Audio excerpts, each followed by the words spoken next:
Part 3 यो चाहिँ सिंहदेवी थान भन्ने छ। यहाँ चाहिँ के हो मलाई थाहा भएन। I think this is for war. जब नेपालमा वार हुँदै थियो त्यो बेलाको भिडियो होला। अनि यहाँ हेर्नु घन्टीहरू के छ। पूजा गर्न ठाउँ होला। जय सिंहदेवी जो भए पनि मलाई थाहा छैन, तर पनि मैले भने राम्रोस् भनेर।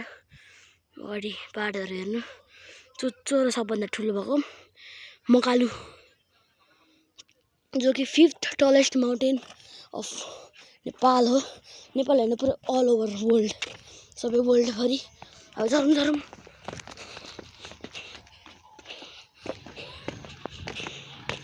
अम्पले यो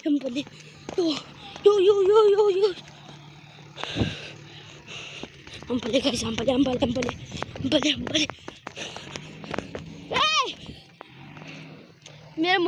मेरो मम्मी र आन्टी चाहिँ यहाँ बसिरहनु भएको छ।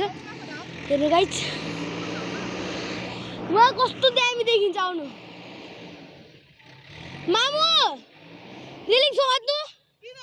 उहाँ यस्तो डेन्जर छ भने नि। अनि सिंहदेवी थान भनेको के हो?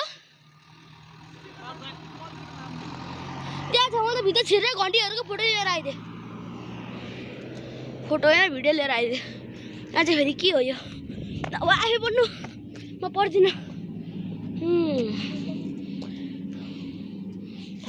के हो चढौँ गाइस। बिस्तारै गयो नि रेलिङ माथि। ओभर डेन्जर छ यहाँ माथि। माथि मात्र हेर्नु न, सातै उड्छ। बोक्नु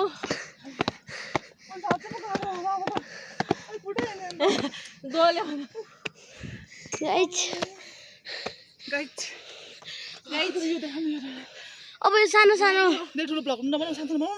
पहिला भएकोले गाह्रो हुन्छ, लड्न पनि धेरै चान्स हुन्छ।